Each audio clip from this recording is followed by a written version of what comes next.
네, 시청자 여러분 안녕하십니까. 오늘 박앵커의 부재로 인해서 출발 성공 투자 1, 2부 통진행을 맡게 된 원희주입니다. 안녕하세요. 김수정입니다. 오늘도 간밤에 정말 많은 뉴스들이 쏟아져서 새벽부터 참 바쁘게 준비를 했습니다. 그런데 파월 연준 의장의 디스인플레이션 발언에 좀 오락가락하는 흐름을 보였던 뉴욕 증시였는데요. 결국에는 빅테크와 반도체, 에너지 관련주가 모두 다 힘을 내면서 상승으로 마감을 지었습니다. 일단은 금리를 더 올릴 수도 있다, 이러한 내용을 시사한 상황인데 오늘 시장에 이러한 부분들이 어떻게 반영이 될지 또 궁금합니다. 예, 시장이 장중의 흐름을 보면 이거 조울증 환자인가 싶은 흐름이었어요. 근데 그도 그럴 만했죠. 그 내용들 하나하나 살펴보겠습니다. 먼저 뉴욕 증시 마감 상황 세부적인 내용들 체크해 보시죠. 자, 보겠습니다. 간밤 전 세계 이목이 파월 의장 입에 모두 집중을 했습니다. 이코노미 클럽이라는 이제 경제 클럽 토론장에 파월 의장이 참석을 한 건데요. 사실 여기에 주목을 할 수밖에 없는 이유는 명확합니다. 지난 2월 FOMC 파월 인터뷰 당시에 디스인플레이션이라는 단어가 처음 공식적으로 나왔습니다. 물가 오르다가 이제 꺾이기 시작했다는 그 표현 단어인데요. 이게 한 10여 차례 등장을 했죠.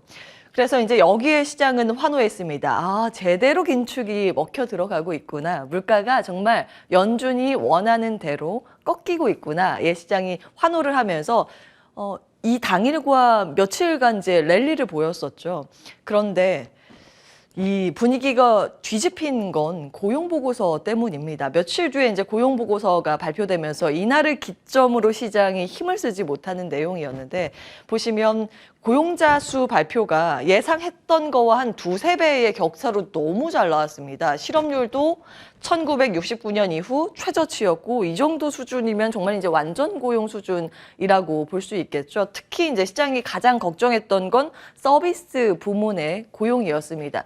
지속적으로 이제 말씀을 드리고 있지만 빅테크 부분보다는 사실 서비스 부분이 고용시장 차지하는 비중이 절대적으로 미국은 높습니다. 빅테크는 전체 고용시장의 한 2%에 불과한데 서비스가 한 10% 넘어가죠. 특히 연준이 서비스 쪽에 고용을 신경 쓸 수밖에 없는 이유는 서비스 물가가 잡히려면 여기가 조금 해고가 나오거나 일자리가 좀 잘 연결이 안 되어야 한다라는 그런 논리입니다. 그런데 이번에 발표된 1월 고용보고서의 서비스 쪽도 놀라운 고용의 환경이 확인됐습니다.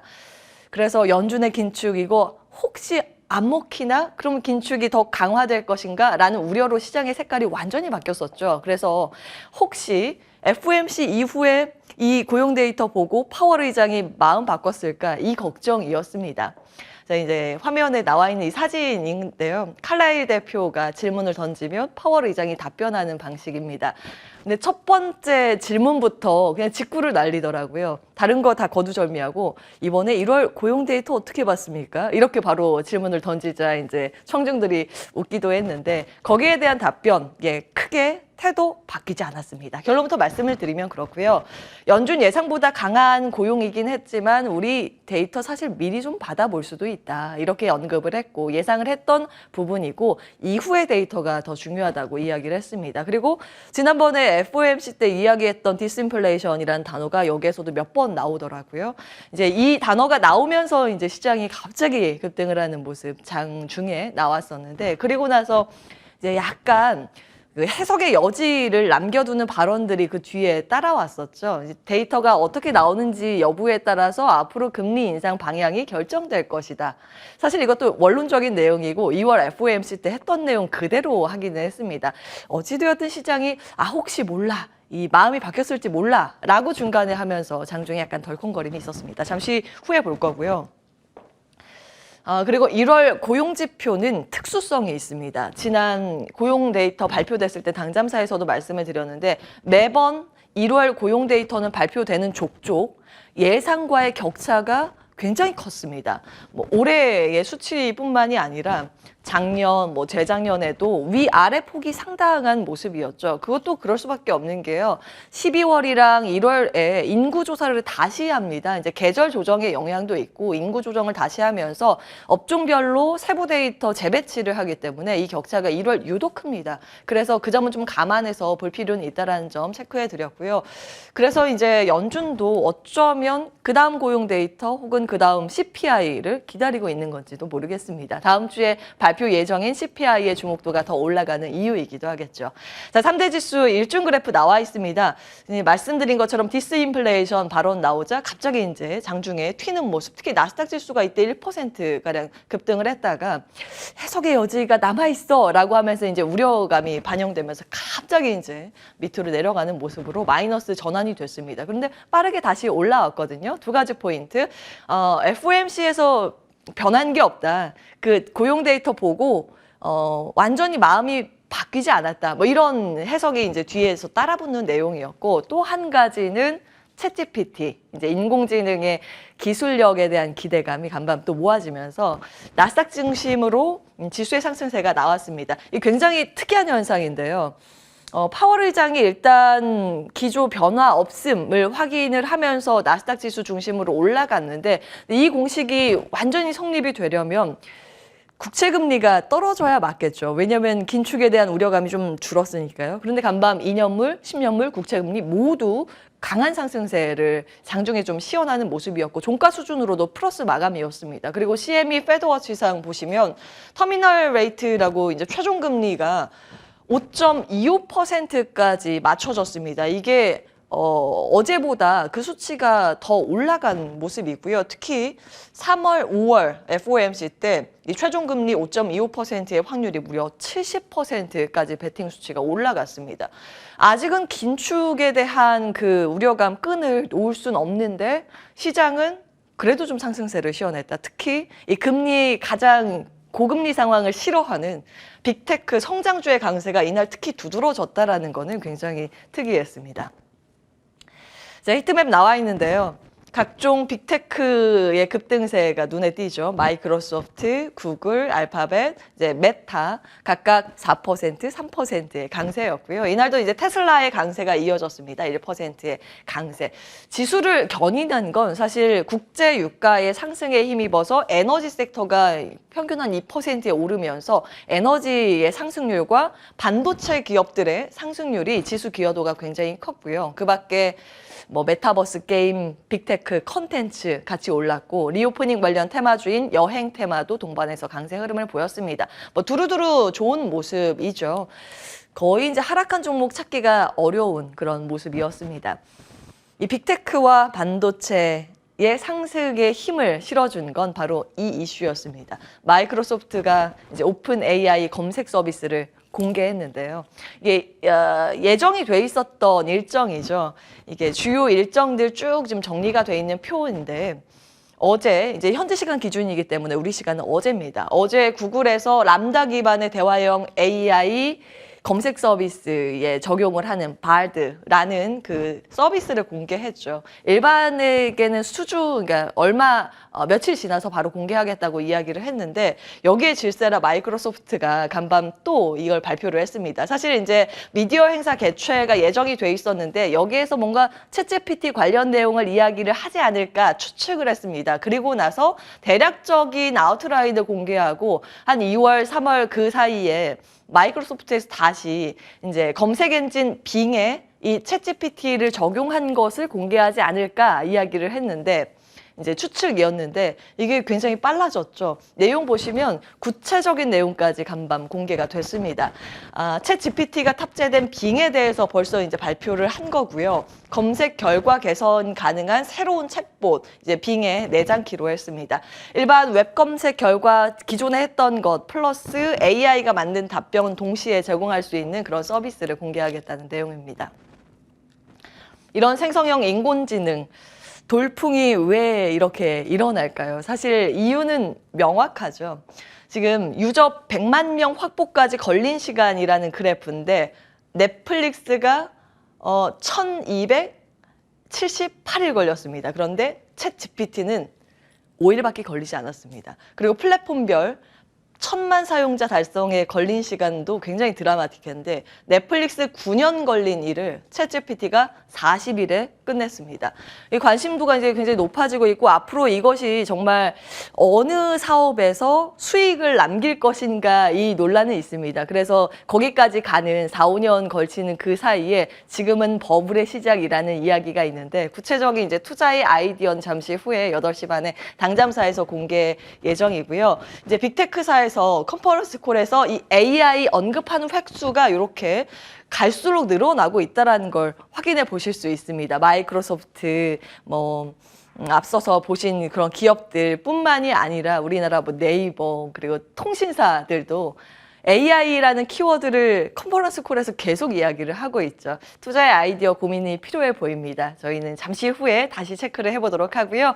자, 국내 이슈 중에서는 조선사의 실적, 이제 드라마틱하게 턴어라운드를 하지 않을까 뭐 그런 기대감이 들리고 있는데 네. 이번에 어떤 내용을 정리해 볼 수 있을까요? 네, 지난 2월 6일에도 인주 앵커께서 그 신영증권의 엄경화 연구위원과 네. 함께 집중 분석 시간에 조선주에 대해서 다루는 걸 또 봤습니다. 네, 조선의 네. 공모. 네, 맞습니다. 예. 그래서 조선주 브리핑 먼저 오늘 체크해 보려고 하는데요.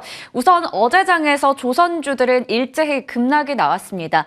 1월에 수주 경쟁에서 중국에게 밀렸다라는 기사가 나왔기 때문인데요. 좀 체크를 해볼게요. 1월에 수주 경쟁에서 중국에 밀려서 2위를 기록했는데 압도적으로 2배 차이가 났습니다. 그리고 6개월 연속으로 우리나라가 2위를 기록하고 있는 상황이죠. 올 1월에 전 세계 선박의 발주량은 전년 동월 대비해서 63%나 빠져 있는 상황입니다. 그런데 이 중에서 점유율 57%를 중국이 가져가고 있고 한국이 33%를 가져가는데요. 구체적으로 내용을 좀 들어가 본다면 중국은 자국의 발주가 많았기 때문에 그 영향 때문에 점유율을 이렇게 높게 유지할 수 있었습니다. 반면에 우리나라 같은 경우에는 무조건적인 숫자보다 대량 수주보다는 선별적인 수주를 했기 때문이다라는 건데요. 그래서 일각에서는 실제로 본다면 결국에는 좀 실리를 챙긴 것은 우리나라가 아닌가라는 그러한 분석도 나오고 있습니다.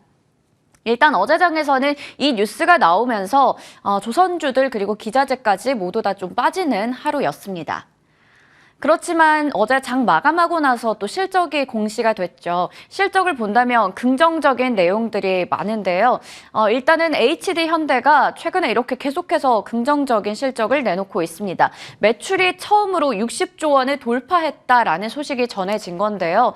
전년 동기 대비해서 114%나 매출액이 늘었다고 하고요. 영업이익은 226%나 증가했습니다. 정유나 건설이나 전기 쪽에서 모두 다 호조가 나타났기 때문인데요. 유가가 올라가고 글로벌 인프라의 투자가 늘어나면서 앞으로도 호실적이 예상된다라는 분석이 있었습니다. 그리고 반면에 한국조선해양 같은 경우에는 HD 현대보다는 좀 실적이 안 좋게 나온 것 같습니다. 일단은 영업이익 부분에서 적자를 지속하고 있다라는 부분을 좀 체크해 볼 필요가 있을 것 같은데요.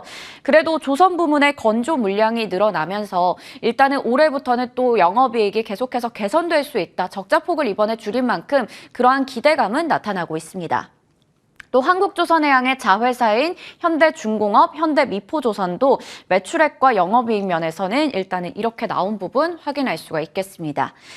그리고 일단 시간 외에서는 일제히 좀 조선주가 상승불을 켰습니다. 반등이 나왔는데요. 오늘 정규장에서 어떻게 될지 체크해 볼 필요가 있겠습니다. 일단 올해 조선주들은 영업이익이 흑자로 돌아설 수 있다라는 기대감을 안고 있는 상황인데요. 올해는 이렇게 보시는 것처럼 쭉 적자를 기록했습니다. 하지만 올해 추정치를 본다면 작년에는 이렇게 쭉 적자를 기록했었는데 올해 추정치를 본다면 흑자로 돌아설 수 있다라는 기대감이 나오고 있는데요. 이에 바탕이 되는 게 바로 수주에 대한 기대감이 되겠죠. 연초부터 고가 대형 수주들을 싹쓸이하고 있는 상황입니다. 그래서 올해 수주 목표를 아직 한 달밖에 되지 않았는데 벌써 25% 정도를 달성했다라고 하는데요. 노후 선박을 교체하고 이제 또 친환경 선박에 대한 수요가 늘어나면서 여기서는 또 값비싼 엔진들이 사용되기 때문에 좀 비싼 값에 수주를 따내고 있다라는 부분이 핵심이 되겠습니다.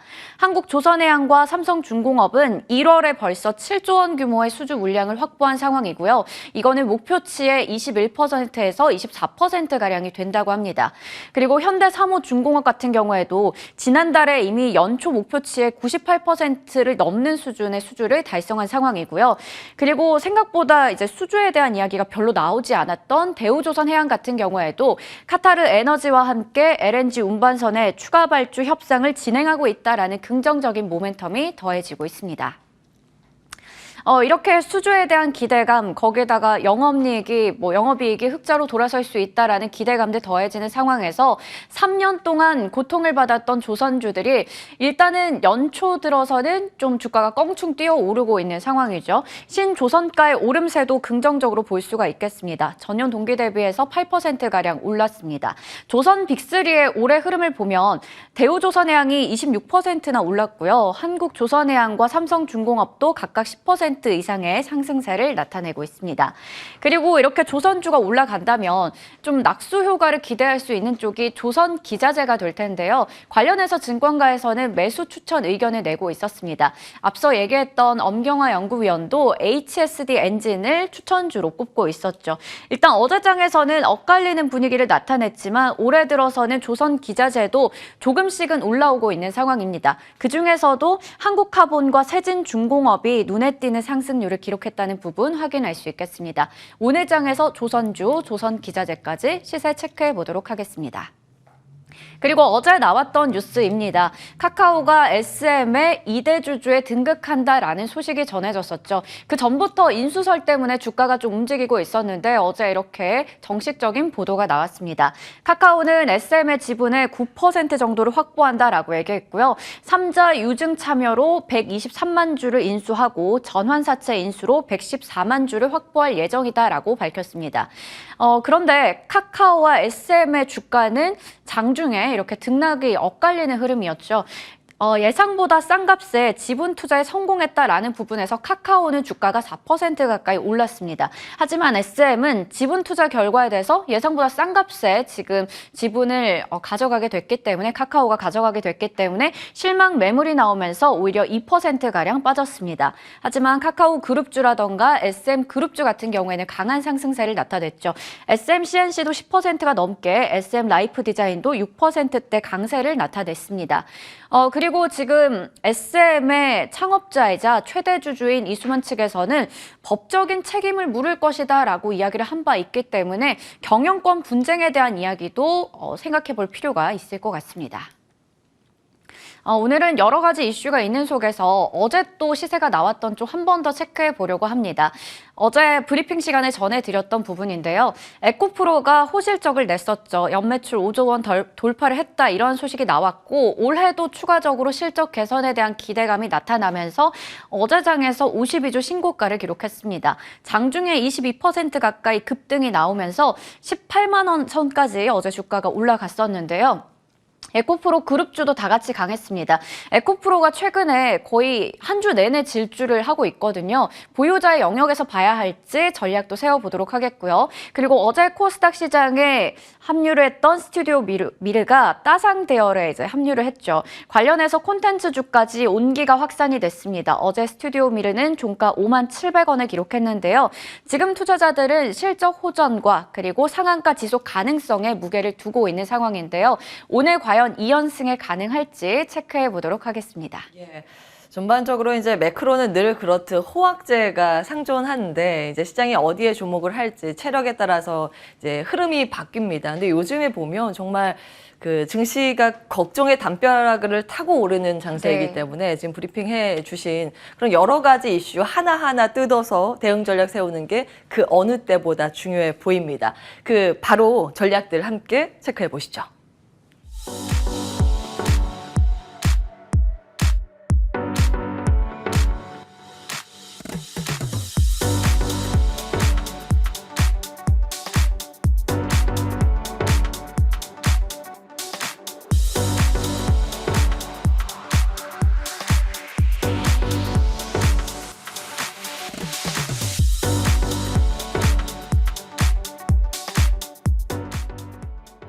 네, 오늘의 전략 세워보겠습니다. 한국투자증권 이브랜드예요. 김민진 차장 함께합니다. 안녕하세요. 안녕하세요. 예, 이게 부도가 제가 이제 안 온 사이에 바뀌어가지고 집에 가려고 그랬어요.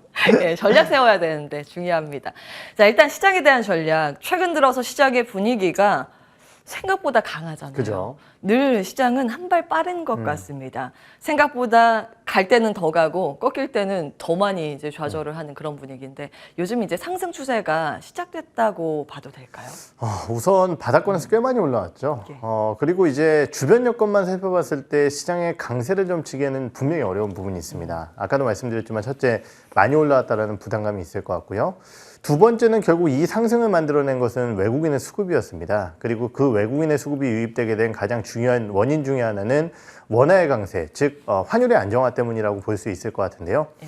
지난주였죠. 미국에서 이제 고용지표 발표와 함께 달러화가 강세 흐름으로 전환이 되면서 오히려 외국인의 매수세가 조금은 멈추는 듯한 모습을 보였었고요. 거기에 대해서 기술적 흐름으로 봤을 때는 단기 박스권 상단이 코앞에 다가와 있는 상황입니다. 예. 실적 추정치 자체도 아직까지 반등하는 모습을 보이지 않고 있기 때문에 정말 여러 가지 요소로 봤을 때는 시장의 상승을 예견하기가 굉장히 어려운 시장이거든요. 그렇죠. 근데 그럼에도 불구하고 올라오다 보니까 이게 시장이 헷갈리다라는 예. 거죠. 근데 이런 말씀을 드리고 싶어요. 분명히 시장은 예상했던 것보다 더 가는 것이 시장이기 때문에 박스권 상단에 대한 돌파 가능성 배제할 수 없습니다. 예. 하지만은 조금은 인내심이 있는 투자자라고 한다면은 현 시점에서 공격적인 투자점을 지향하는 것보다는 결국은 이제 돌파를 확인하고 들어가는 것도 나쁘지 않은 전략이다라고 판단이 되거든요. 예.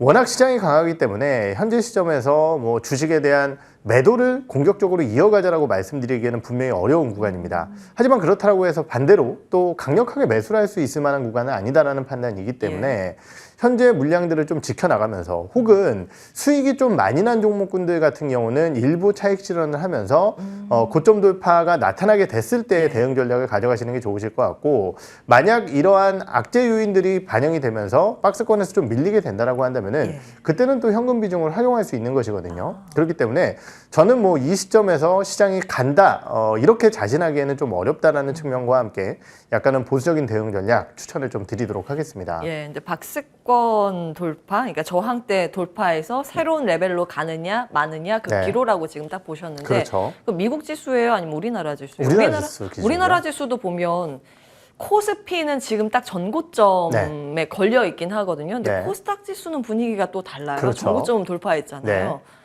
그건 어떻게 해석하시는지? 예, 제가 이런 말씀을 많이 드렸던 예. 것 같아요. 키 맞추기 장세. 결국 이제 유동성이 넘쳐흐르게 된다라고 예. 한다면은 뭐 종목군들이 모두 다 가는 시장 흐름이겠지만은 그게 아니라고 한다면은 조금 더 가격적인 메리트. 여기서 얘기하는 가격적인 메리트는 실적을 떠나서 정말 많이 빠졌던 종목군들이 좀 올라오고 예. 있습니다.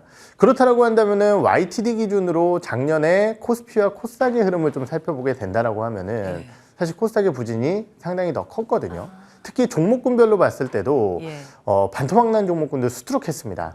그렇다라고 한다면 이러한 부분들에 따른 키 맞추기가 코스닥의 강세로 나타나고 있는 것 같고, 예. 수급적인 측면에서도 사실 연초에 워낙 코스피 쪽에 좀 집중됐었던 외국인 수급이기 때문에 최근에 일부 코스닥 시가총액 상단으로 들어오는 수량, 이것 때문에 코스닥이 좀 더 강세를 보이고 있기 때문에 코스피와는 조금 더 다른 전략이 필요하지 않을까 이렇게 생각을 하고 있어요. 그렇군요. 종목 장세에 대해서는 부정하진 않으시는군요. 그렇죠.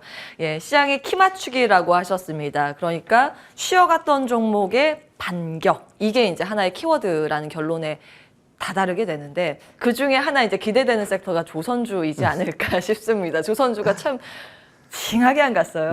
이 턴어라운드 이야기는 사실 한 2년 전부터 들렸었는데, 주가가 갈 듯 말 듯 하다가 못 가는 대표적인 섹터 하나 꼽자면 조선주가 아닐까 싶습니다. 네. 정규장에서 일단 시세가 나오지는 않았는데 실적 발표를 하나둘씩 이제 하기 때문에 네. 전략을 어떻게 세워야 될까요? 사실 조선주 같은 경우는 이런 말씀을 좀 드렸던 것 같아요. 결국 이제 시간과의 싸움이다. 시간이 지나면은 수익을 올릴 것이다. 여기서 얘기하는 수익은 이제 영업이익이라고 좀 정정을 해드릴게요. 영업이익이 나올 것이다라고 말씀을 드렸는데, 저는 현재 시점에서는 조선주에 대한 투자는 조금은 부담이 있다라고 생각을 합니다. 왜냐면은요, 지금 이제 연간 기준으로 흑자 전환에 대한 기대감들은 뭐 모든 사람들이 알고 있는 내용이고요. 예. 그렇다고 한다면 조선주들이 올해와 내년까지는 실적적인 측면에서 좋을 가능성이 꽤 있습니다. 왜냐면은 신조선거가 올라온 쪽에 수주 공정이 드디어 이제 매출로 반영이 되기 때문이죠. 예. 거기에 이제 원가에 대한 부담도 좀 완화가 됐고요. 그런데 이제 현 시점의 부담 요인은 뭐냐면은 이러한 부분들을 2024년이 아니라 25년, 26년으로 이끌어갈 수 있는 업황일 것이냐에 대한 부분인데요. 올해 이제 가이던스를 살펴보게 되면 뭐 회사들마다 가이던스는 다르겠지만은 대표적인 조선사라고 할 수 있는 한국조선해양의 올해 가이던스는 사실 작년 대비해서 수주 가이던스가 낮습니다. 그 얘기는 사실 작년보다 업황이 우호적이라고 볼 수 없다라는 거거든요. 예. 근데 수주 산업 같은 경우는 말씀드렸듯이 지금 나오는 영업이익보다 앞으로의 미래 성장성을 대비한 수주 전략이 더 중요하다는 거죠. 예. 특히 이제 이번 1월 달 조선사들의 수주 흐름을 살펴보게 되면요. 글로벌 수주 같은 경우도 YOY 대비해서 꽤 많이 줄어들었고요. 예. 그 중에서도 중국 쪽의 수주가 굉장히 많이 늘었습니다.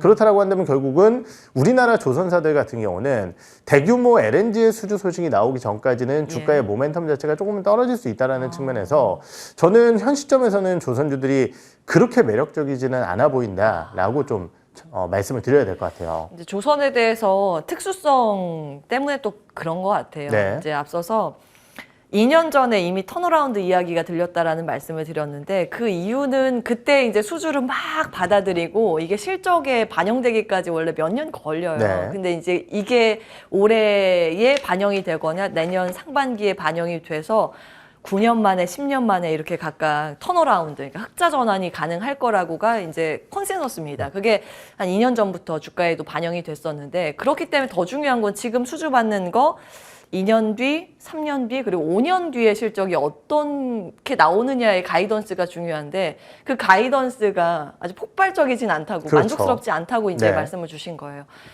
자, 그러면 이제 투자의 관점에서는 중립 의견을 주셨는데 혹시 조선 기자재도 마찬가지로 보시는지? 어닝이야 나오겠죠. 말씀드렸듯이 이제 실적은 조선사들의 수주 잔량 그리고 그에 따른 토크가 바쁘게 움직일 것이기 때문에 예. 실적은 나오게 될 겁니다. 하지만 말씀드렸듯이 대장이라고 할 수 있는 조선주들이 의견이 그렇게 좋지 않은데 기자재도 세게 부르기에는 좀 어렵거든요. 그렇게 좀 봐주시면 될 것 같습니다. 알겠습니다. 투자 의견을 받아볼 수 있는 게 또 있는지 바로 다음 질문 이어가면서 아이디어 찾아보겠습니다. 카카오 이야기를 좀 해볼까요? 카카오가 아니라 이제 SM이죠. 네, 예. SM 지분 싸움에 들어간 건지 깜짝 놀랐어요. 카카오가 갑자기 2대 주주로 등극을 했는데 이거 어떤 내용인가요? 네, 뭐 다들 기대하고 있었죠. 카카오가 이제 SM을 사버릴지 아니면 어떤 식으로 투자를 하게 될지에 대한 기대감들이 있었던 것 같습니다. 근데 어제 나온 내용만 놓고 봤을 때는 3자 배정 유증 그리고 이제 일부 전환 물량들을 받게 돼서 2대 주주로 등극을 하겠다라는 내용이고요. 전환사채, 요거를 생각을 못했었는데. 그렇죠. 예. 근데 이제 시장에서 기대했던 부분은 이수만 회장의 지분을 사들여서 가는 게 아닐까 혹은 뭐 그러한 부분들을 통해서 장내 매수나 아니면은 공개 매수를 통해서 예. 조금 더 높은 가격을 지불해서 1대 주주까지 올라서는 거 아닐까 이런 기대감을 가졌었는데 그거는 아니었습니다. 그러다 보니까 1차적으로는 조금은 아쉬운 내용이었다고 평가를 하는 게 맞을 것 같아요. 예. 그런데 이제 우리가 기대해야 될 부분은 그럼 이걸로 끝나느냐? 우선 연결고리를 맺었으니 앞으로 움직임들이 나타날 수 있다는 기대감들이 좀 있겠죠. 그래서 카카오가 이제 향후 추가적인 지분 매입이라든지 이러한 부분들을 통한 1대 주주의 등극이라든지 이러한 부분들을 통해서 향후 이제 카카오엔터와의 합병 이러한 부분들까지 사실 멀리 봤을 때 기대를 하는 것이거든요. 예. 이러한 가능성은 아직까지는 남아 있다라고 판단을 하고 있고요. 다만 이제 이 뉴스 자체가 SM 입장에서는 저는 소문에 사서 뉴스에 팔아라 이러한 세론 뉴스 성격의 이슈일 것 같습니다. 왜냐하면 다들 기다렸었던 내용이기 때문이죠. 하지만은 단기적인 주가 흐름은 그렇지만은 저는 중기적으로 봤을 때는 SM 입장에서는 상당히 좋은 결정이었다, 도움되는 결정이었다라고 평가를 하는 게 지금 이제 네이버와 하이브 그리고 YG엔터 이런 쪽들이 이제 합심을 해서 어느 정도 장악력을 가져가고 있다라고 한다면은 SM 같은 경우는 어떻게 보면은 지금 엔터 쪽에서 신인 그룹 쪽에서는 약간 밀리고 있는 상황이었어요. 그런데 이제 카카오 쪽에 엄청난 이제 플랫폼 능력 그리고 이러한 부분들의 시너지까지 좀 고려를 해 본다라고 한다면은 앞으로의 SM은 좀 기대할 수 있다. 단기적인 주가 흐름은 좀 그렇지만은 예. 그래서 이렇게 좀 평가를 해보는 게 좋을 것 같고요. 말씀드렸듯이 현재 시점에서는 SM 어제 또 그리고 외국인과 기관이 굉장히 많이 던지는 모습을 보였었거든요. 그렇기 때문에 단기적인 주가 흐름은 좀 제한적일 가능성이 있다. 이렇게 평가를 하고 싶습니다. 이런 분석이 굉장히 많더라고요. 어제 일단 말씀 주신 것처럼 뉴스에 팔아라, 세론 뉴스의 성격으로 SM이 많이 떨어졌습니다만 지금 지분 구조 이제 앞서서 화면에 나갔는데 1대 주주하고 2대 주주 나머지 주주들 막 합하면은 비슷해요. 네. 그래서 나중에 이제 지분 구도 갈등이 나왔을 때 지분 경쟁이 본격화됐을 때를 생각을 하면 이게 하루 이틀 끝나는 문제는 아니다. 그래서 오히려 이때 사야 된다라는 일각의 목소리도 증권가에서 있기는 하거든요. 뭐 네. 이 사태에 대해서 뭐 긍정적이다, 부정적이다 판단하는 건 저희의 몫이 아니기 때문에 네. 주가의 상황에서 이제 그렇습니다. 그래서 이제 추가 투자 의견이 궁금한데 매수를 하시겠습니까? 현 시점에서는 매수적인 관점으로는 보지 않고 있는 상황이고요. 예. 아까 이제 뭐 지분 이렇게 얘기를 했지만은 사실 이제 어느 정도의 물밑 내용이 없으면은 예. 카카오의 뭐 공격적인 인수라든지 이런 것들, 적대적 인수 이런 것들까지 고려했다라고 한다면 지분을 넘겨줬을까요?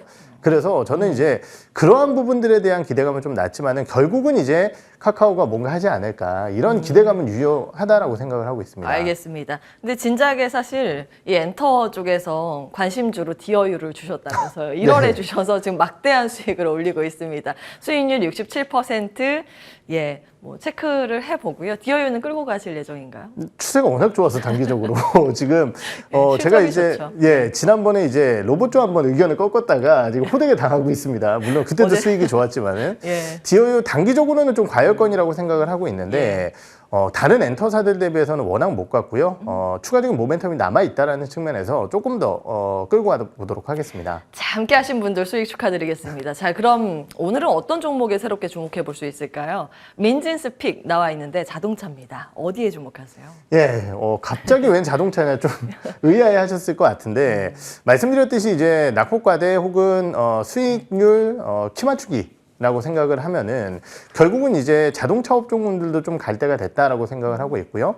그 중에서도 이제 저는 부품사 대표 주자인 SL이라는 기업을 좀 말씀을 드려볼까 합니다. 예. 이러한 생각을 가진 가장 큰 이유는요. 지금 이제 올해 초반만 하더라도 굉장히 자동차 업종군들에 대한 불안 요소가 많았어요. 왜냐하면 경기 침체, 소비 둔화 이런 얘기를 많이 했었거든요. 그런데 이번 완성차 업체들의 실적 발표를 보면서 현대차 같은 경우도 도매 판매 맥시멈 2자릿수대의 상승을 기대하고 있고요.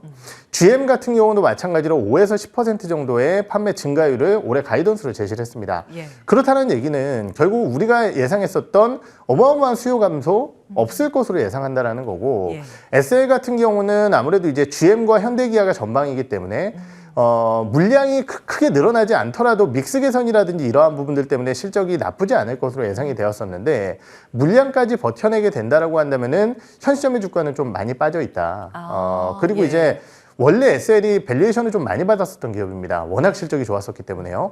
그런데 자동차 업종군들 빠지면서 최근 주가가 워낙 급락을 하다 보니까 올해 예상 PER 기준 6배 정도에서 왔다 갔다 하거든요. 예. 밸류에이션 매력도 높아졌다는 측면에서 SL 한번 관심 있게 보시면 좋으실 것 같습니다. 예, 이제 미국에 공장이 있는 기업이죠. 현대차 옆에. 그렇죠. 예. 예. 가격 전략 어떻게 세울까요? 네, 목표가는 32,000원 선 제시를 해드리고요. 손절가는 25,000원 선 말씀을 드리겠습니다. 예, 자, 마지막으로 가나 빠르게 보겠습니다. 에코프로가 워낙 이제 뜨겁습니다. 네. 뭐 실적도 강한 건 뭐 설명 안 해도 될 것 같고. 투자의 의견도 궁금하고요. 스튜디오 미루가 또 화려하게 시장에 입성을 해서 어떻게 네. 평가하시는지. 예, 우선 2차전지 에코프로 그룹주 너무 단기적으로 세게 올라왔다라고 판단이 들고요. 예. 저는 조금은 덜 오른 2차전지 관련주 쪽을 보는 게 맞다라고 판단이 들어요. 예, 가지고 계신 분들은 들고 가야 되는 그렇죠. 의견이죠? 지금 함부로 매도에 대한 언급을 하기는 어렵고요. 단기적으로 상승에 대한 부담감이 있기 때문에 신규 진입은 좀 어렵다라고 말씀을 드리고 싶어요. 덜 오른 2차 전지주는 뭘까요? 네, 저는 PNT하고 첨보가 조금 덜 올라왔다라는 판단이 들어서 이 장비 기업들 소재, 예. 좀 반영을 하지 않을까 이렇게 생각을 하고 있습니다. PNT, 천보 둘 중에 하나. 둘 중에 하나요. 좀 어려운 질문이지만은 저는 PNT PNT. 손을 들겠습니다. 궁금해서 왜 장비를 보시는가, 첨가제를 보시는가. 네. 요즘 장비 이야기 굉장히 많아서 질문 드렸더니 PNT. 그리고 그 다음에 또 첨보도 거의 비슷하게 좋다. 네. 스튜디오 미로 가겠습니다. 이거 어떻게 보셨어요? 사실 동종업계 대비해서 밸류에이션이 너무 비싸졌습니다. 요즘 다 입성하는 IPO 종목들이 다 그렇지 않아요? 그렇죠. 그러다 보니까 제가 함부로 의견 자체를 뭐 매도 의견을 드리기에는 분명히 어려운 부분이 있을 것 같고요. 그렇기 때문에 사실은 역시 뭐 보유하고 계신 분들이라고 한다면 끌고 가겠지만은 최근에 컨텐츠 관련 업종군들 조금은 쉬어가고 있는 상황이거든요. 예. 그렇기 때문에 신규 질문 역시 어렵다라고 말씀을 드리고 싶어요. 다른 컨텐츠는요? 다른 컨텐츠 마찬가지입니다. 워낙 연초에 좋았었기 때문에 지금 입성은 약간 부담이 있다라고 생각을 하고 있어요. 알겠습니다. 투자 의견 나오는 것만 기억을 해보겠습니다. 예. 덜 오른 종목들 위주의 투자 포인트였다는 점 기억해 주시기 바랍니다. 한국투자증권 이프랜드예요. 김민진 차장과 함께했습니다. 고맙습니다. 네.